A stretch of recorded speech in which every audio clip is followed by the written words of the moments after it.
Hello दोस्तों, NEET plus में आप लोगों का बहुत बहुत स्वागत है। तो हम लोग फिर से नीट पीवाईक्यू के ऊपर डिस्कस करेंगे। अब तक हम लोगों ने टोटल जो नंबर ऑफ क्वेश्चन 106 डिस्कस किया था, मतलब नीट का जो प्रॉब्लम है केमिस्ट्री 106 क्वेश्चन हम लोगों ने लगा लिया है। अभी हम लोग बढ़ेंगे क्वेश्चन नंबर 107 के ऊपर। अब यहाँ पर एक एक क्वेश्चन को देखेंगे। तो सबसे पहले 107 में क्या बोला गया, इसको ध्यान देना जरूरी है। The alkyl halide is converted into an alcohol by, कहने का मतलब है कि अपने पास एल्काइल हैलाइड है, इस एल्काइल हैलाइड को एल्कोहल में कन्वर्ट करना है। और यहाँ पर ये क्वेश्चन 1997 में पूछा गया था। इसके रिगार्डिंग यहाँ पे 4 ऑप्शन दे रखा है। पहला है एलिमिनेशन, दूसरा है डिहाइड्रोजिनेशन, तीसरा है एडिशन, चौथा है सब्स्टिट्यूशन, जिसको ABCD भी बोला गया है। ये डिहाइड्रोहेलोजिनेशन, सबसे पहले एक एक वर्ड समझते हैं। एलिमिनेशन का मतलब होता है कि कोई ग्रुप एलिमिनेट करके टूट करके बाहर निकलता है। डिहाइड्रोहेलोजिनेशन जो होता है ये भी एलिमिनेशन के कैटेगरी में आता है। यहाँ पर हाइड्रोजन हैलाइड बस रिमूव होता है।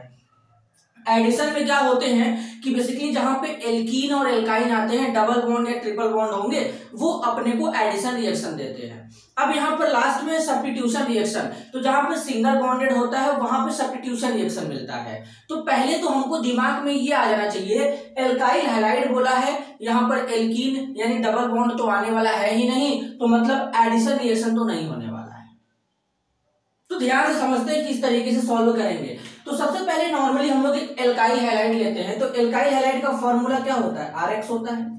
अब इसको कन्वर्ट करना है एल्कोहल में, तो कुछ नहीं करना है बेटा, बस यहाँ पे न्यूक्लियोफाइल लेके आओ। न्यूक्लियोफाइल जैसे कि मान लो OH- मैंने लिया, तो अब क्या करेंगे, यहाँ पर ये वाला बॉन्ड ब्रेक होगा, ये इस पे शिफ्ट होगा, ये OH- इस पे अटैक करेगा, और अटैक करने के बाद ROH बनेगा, और तुम्हारा X- as a leaving group बाहर चला जाएगा। तो देख रहे हो, एक आया, दूसरे को हटाया और उसके जगह पे जुड़ गया, तो यहाँ पे सब्स्टिट्यूशन रिएक्शन हो रहा है। तो मतलब यहाँ पर जब एल्काइल हैलाइड से एल्कोहल बनाएंगे तो कौन सा प्रोसेस चलेगा, सब्स्टिट्यूशन रिएक्शन चलेगा। तो फाइनली जो हमारा आंसर होगा वो होगा ऑप्शन डी। मतलब कितना आसान था, और ये क्वेश्चन नीट में पूछ लिया, तो इसको ध्यान देना जरूरी है। तो सबसे पहले तुम लोग इसका स्क्रीनशॉट ले लो। चलो, उम्मीद है तुम लोग स्क्रीनशॉट ले चुके होंगे। अब देखो क्वेश्चन यहाँ पे क्या पूछा गया है, सबसे पहले क्वेश्चन को पढ़ते हैं। Grignard reagent is prepared by the reaction between, मतलब जो ग्रिगनार्ड रिएजेंट है उसको कैसे प्रिपेयर करेंगे, किसके बीच में रिएक्शन कराएंगे कि वो बनेगा। तो अब इसके रिगार्डिंग 4 ऑप्शन है, magnesium and alkane, magnesium and aromatic hydrocarbon, zinc and alkyl halide, magnesium and alkyl halide. तो सब मैं तो इसका सही लिखना भूल गया, मैं लिख देता हूँ। 1994 में ये क्वेश्चन पूछा गया था, नीट 1994 में ये क्वेश्चन पूछा गया था। तो सबसे पहले देखो, अपने को क्या पता होना चाहिए कि ग्रिगनार्ड रिएजेंट का फॉर्मूला क्या होता है। तो जरा ध्यान से समझना, यहीं पे सॉल्व कर लेते हैं। एक बार देख लूं दिख रहा है कि नहीं यहाँ पे लिखने पे, तो ज्यादा फायदा रहेगा। हाँ दिख रहा है। चलो, तो सबसे पहले अपन क्या करेंगे, ग्रिगनार्ड रिएजेंट का फॉर्मूला लिख लेते हैं। तो ग्रिगनार्ड रिएजेंट का फॉर्मूला जो जनरल होता है वो RMgX होता है। अब RMgX होता है तो मतलब इतना कॉमन सेंस लगाओ कि मैग्नीशियम मेटल है, मतलब ग्रिगनार्ड रिएजेंट बनाने के लिए मैग्नीशियम मेटल चाहिए। R और X है तो इसका मतलब यहाँ पे एल्काइल हैलाइड चाहिए। तो अपने को क्या करना है, एल्काइल हैलाइड लेना है, मैग्नीशियम मेटल के साथ रिएक्शन कराएंगे ड्राई ईथर के प्रेजेंस में। तो कुछ करना नहीं होता, इन R और X के बीच में मैग्नीशियम को घुसेड़ दो, लगा दो मतलब, तो RMgX बनेगा। इसको बोलते हैं एल्काइल मैग्नीशियम हैलाइड, और एल्काइल मैग्नीशियम हैलाइड को ही क्या बोलते हैं, GR बोलते हैं, ग्रिगनार्ड रिएजेंट बोलते हैं। तो ऐसे ग्रिगनार्ड रिएजेंट बनेगा। तो जरा 4 ऑप्शन जो है, ए में क्या बोला है, मैग्नीशियम एंड एल्केन, बनेगा नहीं बनेगा। बी में क्या बोला गया है, मैग्नीशियम एंड एरोमेटिक हाइड्रोकार्बन, भाई साहब नहीं बनेगा। एरोमेटिक हाइड्रोकार्बन के जगह पे अगर हमारा एरी हाइलाइड होता तो जरूर बनता।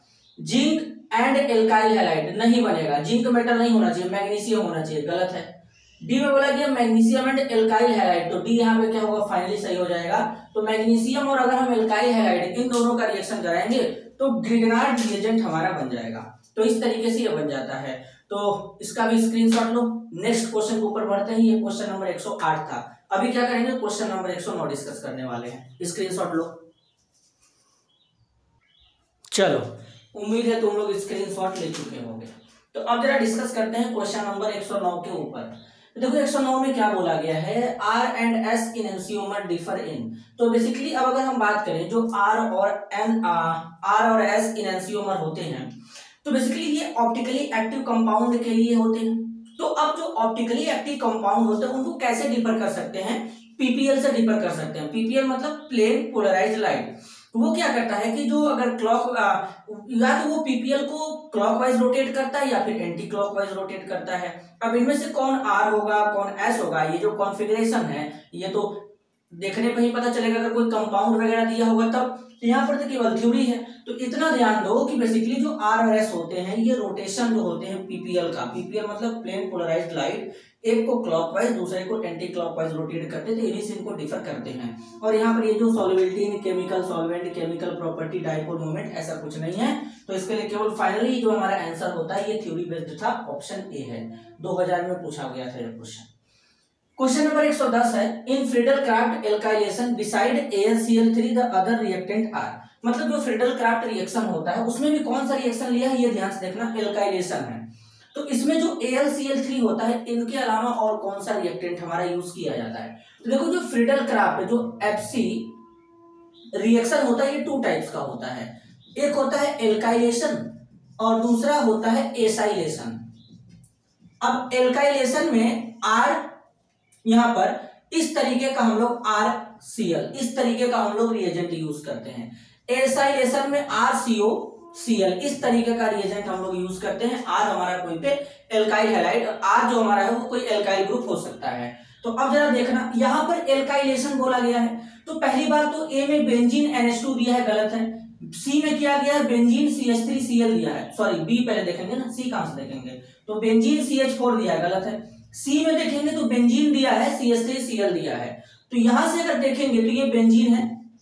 अब इस बेंजीन को CH3Cl के साथ ट्रीट करेंगे यहाँ पर AlCl3 के प्रेजेंस में, तो बेसिकली जो CH3Cl है ये एल्काइलेशन कराता है। तो बेंजीन के रिंग पे क्या जुड़ जाता है, यहाँ इस केस में CH3 जुड़ जाता है और टॉल्यूइन का फॉर्मेशन हो जाता है। अब यहाँ पर देखेंगे तो डी में C6H6CH3COCl, देखो इस तरीके का रिएजेंट दिया है।